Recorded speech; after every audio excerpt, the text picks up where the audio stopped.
اللہ تعالیٰ شانو 3 آدمیوں پر لعنت کرتے ہیں۔ پہلا وہ امام جو لوگوں کی امامت کرے حالانکہ لوگ اسے ناپسند کرتے ہیں، رجل اما قوما وهم له کارہون، ایک وہ انسان جو لوگوں کو امامت کا تو لوگ اسے ناپسند کرتے ہوں اس کے غلط کاری کی وجہ سے، اس کے گمراہ کن خیالات کی وجہ سے، اس کے برے رویے کی وجہ سے، یعنی اس کے اندر کوئی دینی نقص ہے عقائد کے اعتبار سے یا کسی اور اعتبار سے، اس انسان اور وہ لوگ وہ امامت چھوڑ نہیں رہا ہے اور لوگ اس کو ناپسند کرتے ہیں مگر وہ امامت پر قابض ہے، تو اللہ کے نبی علیہ السلام کا ارشاد مبارک ہے کہ اللہ تعالیٰ شان اس پر لعنت کرتے ہیں۔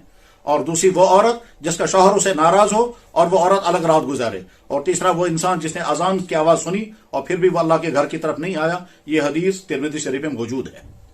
اب آخر میں یہ جو صاحب ہیں جنہوں نے یہ مٹکا بجایا، میں براہ راست ان کی خدمت میں یہ عرض کرنا چاہوں گا کہ میرے بھائی، ہم جس دور میں گزر رہے ہیں یہ دور وہ ہے کہ مسلمانوں کے گھروں کے لڑکے اور لڑکیاں مرتد ہو رہے ہیں، مسلمانوں کے بچے تباہ ہو رہے ہیں، بے دینی کی سارا سیلاب ہم پر مسلط ہے، نہ صرف بے دینی کا بلکہ کفر اور الحاد اور شرک ہمارے گھروں میں داخل ہو رہا ہے۔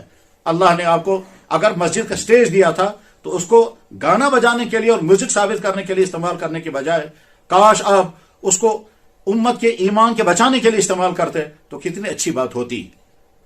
میں ہمت کر کے یہ کہنا چاہوں گا کہ جناب محترم عبد الغنی صاحب، قیامت کے دن جب اللہ تعالیٰ پہنچیں گے، اللہ تعالیٰ آپ سے پوچھیں گے جو چیز میرے نبی نے حرام کی تھی تو اس کو حلال کیسے کر رہا تھا، جو چیز میں نے کی ہی نہیں تھی تو اس بارے میں کیوں میرے بارے میں کہہ رہا تھا، میں نے آدم کو مٹی سے پیدا کیا تھا تو نے اس سے کہا مٹکا بنا جائز ہے، مجھے یہ تم نے کیسے ہمت کی ہے۔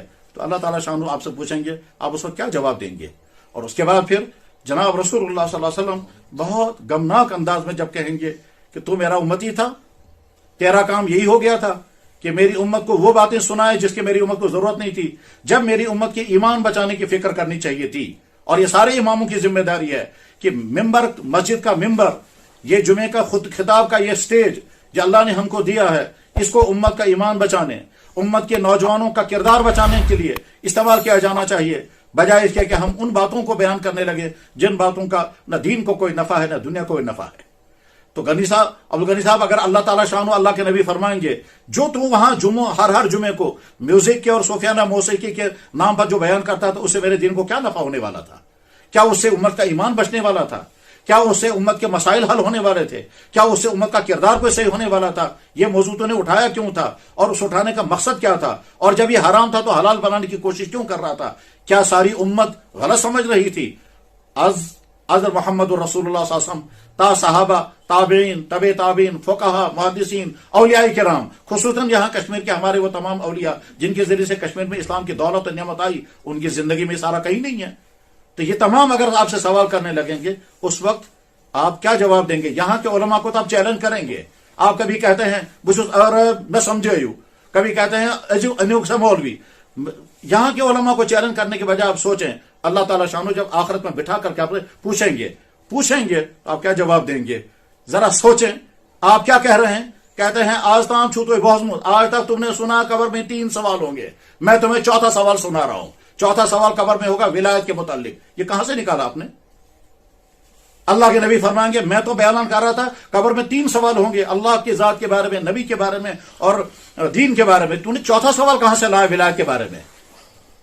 تو آپ کیا جواب دیں گے اللہ کے نبی کو؟ آج کے مسلمان تو انشاءاللہ اس گمراہی سے بچیں گے، اور جن تک یہ میسج پہنچے گا وہ سمجھ جائیں گے کہ سارا گمراہی ہے، اسے بچیں گے۔ لیکن خود آپ اپنی فکر کریں کہ کہیں ایسا تو نہیں ہے کہ آپ اس راستے پر چل پڑے ہیں جس راستے کے نتیجے میں آپ کی دنیا ہو سکتا ہے وقتی طور پر واہ ہو جائے اور کچھ لوگ آپ کو فالو کرنے والے مل جائیں، لیکن آخرت آپ کی تباہ ہو جائے گی۔ اللہ کے سامنے ان تمام سوالوں کا جواب کیا دینا ہوگا اس کو سوچیں۔ اللہ کے نبی علیہ السلام کی بارگاہ اقدس میں ان سوالوں کا کیا جواب دینا ہوگا اس کو سوچیں۔ اور یہ سوچ کر کے یہی میں ہمدردی کی بات آپ تک کہنا چاہوں گا۔